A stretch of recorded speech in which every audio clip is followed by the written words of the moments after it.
What up, dudes? It's Gaz, and welcome back to another Warframe video. So we got the big Jade Shadows Devstream in like less than 24 hours, and we'll be going over a bunch of predictions and what I'm hoping that we have on this Jade Shadows Devstream. This is going to be a Devstream bingo, which we do for every Devstream, and hopefully you have some fun. This is definitely more of a, satire kind of video, but it can be some enjoyment for some people to just, get excited for the Devstream tomorrow, which will be also giving us an Umbra Forma drop. So if you want to get that drop, make sure you're on the live stream channel tomorrow at 2 p.m. ET. I will also be live reacting to it, and we'll have an overview video on this channel tomorrow in case you can't watch it or whatever. So let's get right into my predictions and what to potentially expect on this Devstream. We already know a lot of things they will be talking about, but the exact specifics we don't know every little detail of. So let's get into it. All right.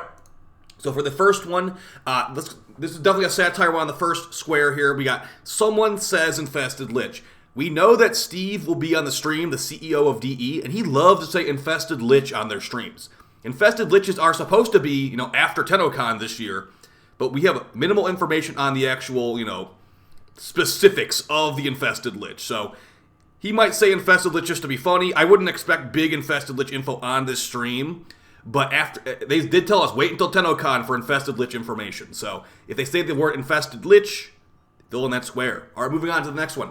New TennoGen items. I don't think they've actually stated that we'll be talking about this on the stream, but there was recently a Revenant, Mag, and Baruch skin, and those were pretty good. I don't like the Baruch one as much, but the Revenant and the Mag skins were great. So if we get some more skins for some frames that don't have as many, like Mag has a lot of skins, Baruch also has a lot of skins. How about some frames that don't have as many skins, like Varuna or something? If they show some new TennoGen or mention new TennoGen, you can fill in that square. Alright, so as far as things we know that are going to be shown for sure, we have Ascension game mode, and for this square, looking not the best. Ascension is the newest game mode, and will likely be what the Belly of the Beast event will be based on. The new game mode is called Ascension, so we'll have to see if it's going to be like a good game mode, a bad game mode. Hopefully it's very similar to Void Cascade, what you're seeing in the background right here. It's pretty much a fan favorite game mode for the high amount of rewards you get, also the amount of combat intensity, and also needing operator damage in addition to normal frame damage to beat this pretty well. So hopefully Ascension has a lot of those features taken into account when they are making this. And it's also very rewarding, hopefully. So that's going to be Ascension looking bad as one of these. Now I have one that says Ascension looks good. You can't have everything be perfect. So Ascension looking bad as the third square. Let's move on to the next one here. Revenant mentioned. Revenant is definitely one of the most OP frames in the whole game. And DE is well aware of that. They called Revenant Easy Mode. I think Pablo calls Revenant Easy Mode. If they mention Revenant in any way, I'm not saying we're going to nerf Revenant on the stream. If they mention Revenant in any way, you can fill in that square as far as, Revenant being mentioned. Hopefully they don't say Revenant's getting nerfed. But if they say the word, if they say Easy Mode in Revenant or anything like that, you could fill in that square. Moving on to a specific for Pablo. One of the lead developers, Pablo, likes to wear pretty funny shirts on stream. I think he had a Rickroll QR code shirt before. He had a Kirby shirt before that. So if he's got any kind of a funny shirt, you can fill in that square. If it's even a cool shirt, you can even fill that one in too, in my opinion. Ascension game mode looking good is the first square on the second row. Ascension looking bad is the third square. Ascension looking good is the sixth square. So I hope it looks good personally, because I think that we could have a pretty easy bingo on this line right here. Next one, Borrow, new item looking good. So Borrow Katir will be here tomorrow alongside the Devstream. He'll be there a couple hours before the Devstream, but it's been a while since Borrow brought something good. He's been mostly bringing as far as new items, he's been bringing in-action glyphs. I think he had a sigil or something last time, or a skin. Yeah, he hit a Sentinel skin last time. So maybe Borrow will finally bring a new Prime mod, since the last one he brought, I believe, was Prime Redirection or Prime Convulsion, one of those two. So another new one would be great. Maybe buffing a type of item that does not have as much power as things like pistols do with Prime Convulsion. But yeah, hopefully, so that will be up to personal interpretation if you think the thing that the new item Borrow brings is good or not. But yeah, I think that it hopefully will be good. Moving on, so we know that heirloom skins will be talked about on the stream. This next one is Rhino Heirloom.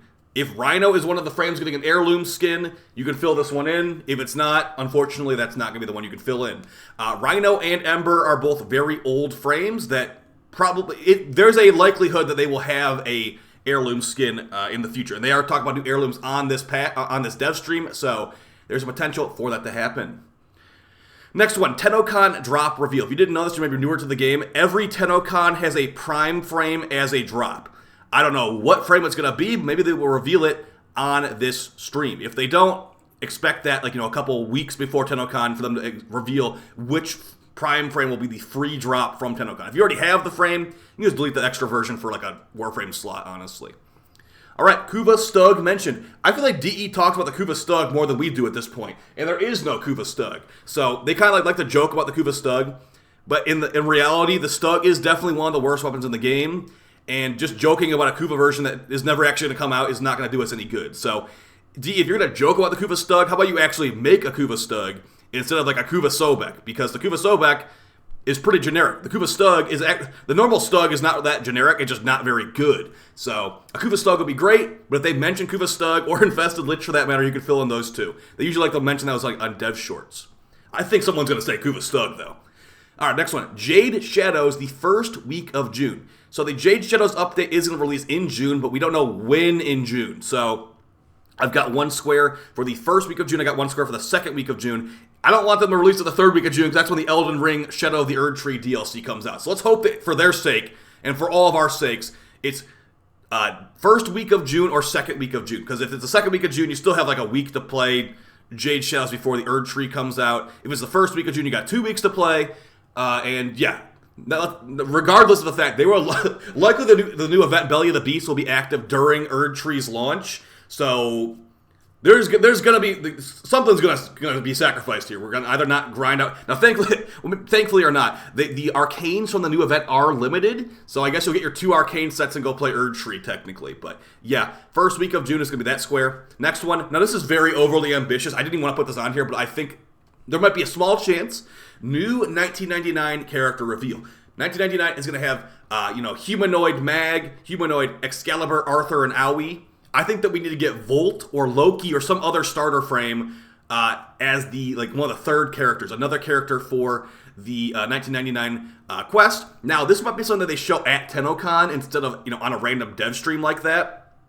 But either way, I feel like there's gotta be some third member. It can't just be Mag and Excal, but maybe it will until we play the quest. Maybe later in the quest they'll reveal like, okay, there's Volt, there's Loki, etc., etc. But if we see one on this stream, that would be awesome, and I think people will be very excited about that. So let's hope that they do reveal it before Tennokan. Next one is gonna be the free square. All right, next one. Okay, so we got some status changes incoming. There's gonna be cold proc buffs. There's gonna be magnetic proc buffs, blast proc buffs that they haven't shown us yet. They seem like they're really trying to incentivize us to mod for enemy shields with magnetic and impact. So I'm wondering, and this will probably be the time we learn about it, are they going to make it where toxin procs no longer bypass enemy shields? It is pretty annoying when the enemies bypass our shields with toxin. I could see them maybe saying, okay, enough is enough, player base. No more toxin bypass on Corpus. You must now mod for it. I don't know how that would really work. It would probably be really bad. That would be a massive, massive nerf to toxin. But Toxin is definitely invalidating all types of modding on Corpus for the most part. You pretty much just mod for Toxin and just bypass their shields, and Magnetic is literally for Magnetic is just an extra proc pretty much that no one mods for. That's why it's so good. So, if they do that, I hope they don't do that, but they might do it the way they've been talking about these shield buffs in the Jade Shadows update. So we'll learn about that tomorrow either way. Hopefully it doesn't happen, but I could see it happening for sure the way they're saying, mod for Magnetic, mod for Impact.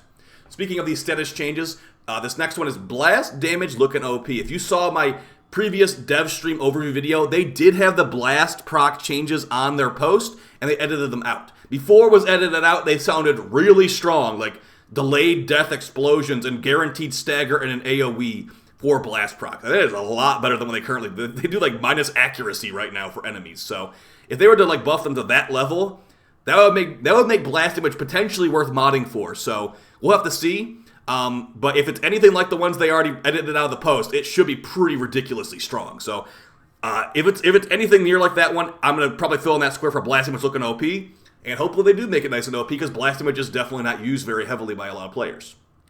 All right, moving on to one involving Jade, the newest frame. We're gonna see her abilities tomorrow. Jade has an ability no other frame does.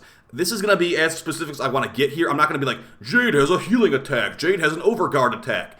I think that Jade will have an ability that no other frame currently has. So when Dante came out, Dante gave status vulnerability with his birds, status damage increase with his birds, things like that. Overguard regen, technically, with his 4th ability Triumph. I think Jade will have a special ability that no other frame has. Maybe like an Overguard shredding ability.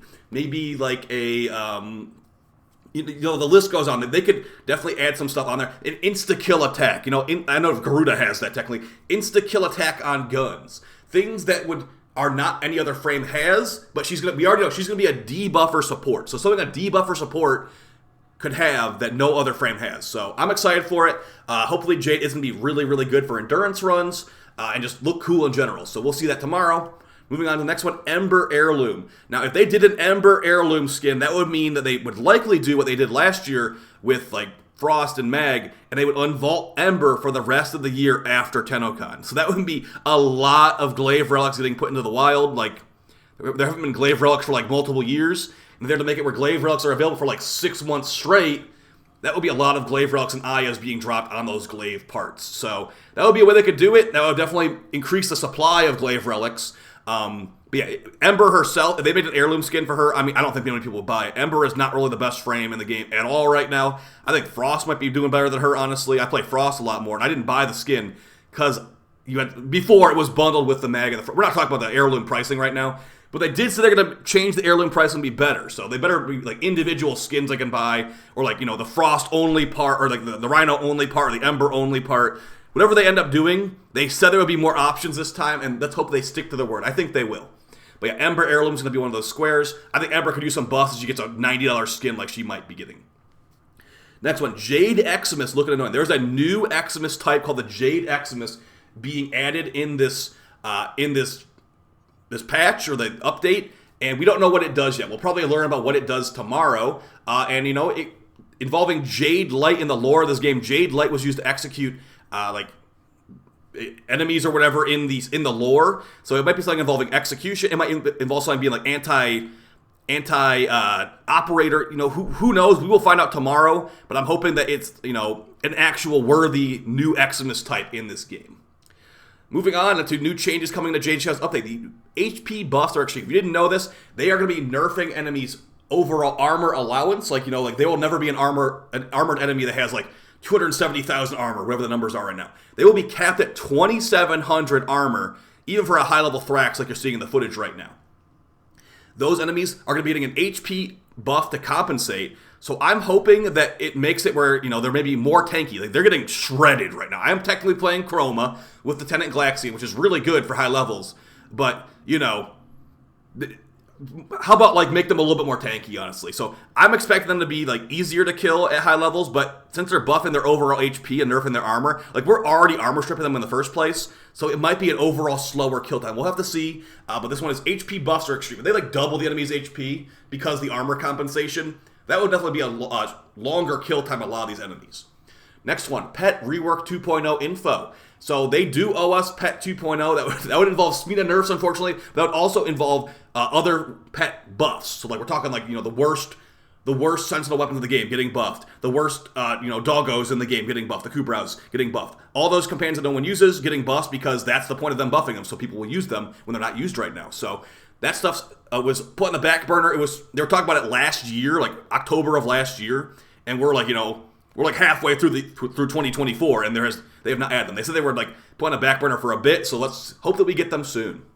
New augments OP. We're getting 4 new augments confirmed. We're getting an augment for Grave Spirit for Dagoth, Containment Wall for Corvex, So for Sevagoth, and Blaze Artillery for Protea. So, those are good. Some of those are good abilities already. So I could see those augments being really good. Maybe even the Protea augment, the turret follows you around or something like that. That would be great. We'll have to see. I'm expecting them to be very, very, very good. So let's hope that they are. Next one, new Incarnons. Now, there has been no information on this. That's official information.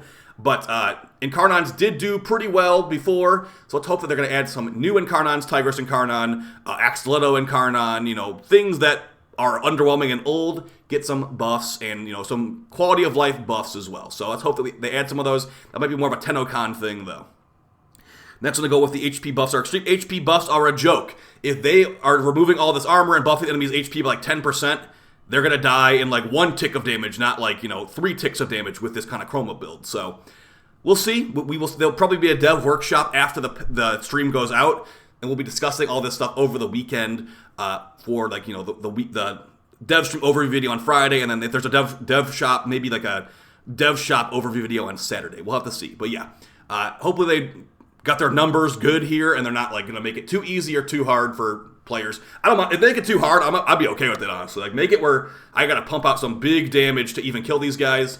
Because right now it seems like a lot of things you can handle the steel path pretty easily. Like, these are level 10,000. They died after level 100. So next one, TennoCon Day 2 is Soulframe. They're going to reveal the TennoCon schedule of what's happening at TennoCon. And remember, this year's TennoCon is a 2-day event. So I'm expecting Day 2 to be probably not involving big reveals for Warframe. It might be involving Soulframe, their other game they're working on, that they like to put on the Warframe dev streams a lot of the time. So maybe Day 2 of TennoCon will become Soulframe Con or whatever. We will see on Friday, probably. So that's my prediction, though, is that the Day 2 will be very Soulframe focused. And for the final square, Jade Shadow's second week of June. I hope that it's the first week of June, because Erdtree and also, you know, Jade Shadow's stuff will be it probably won't take a week, honestly. It'll probably take a couple days, but, you know, give people more time to grind this stuff out before they go play their Elden Ring DLC or whatever, maybe even the Destiny DLC if you want to play that for some reason. That's my Devstream bingo, guys. Let's hope that we get the first week of June, so you got plenty of time to play your other DLCs for other games. So let me know how you thought about it. Of course, feel free to make your own bingo card if you want to play along too. I'm excited for the dev stream tomorrow. Let's hope that Jade is looking nice and strong. Hopefully she does not get nerfed. I don't want a Dante situation. If she's going to have LOS, decide on the LOS yes or no before she comes out. Please. No LOS randomly 5 days later because we decided it was too OP after the fact. All right, I'll see you guys next video. Take it easy and appreciate the support. Bye-bye.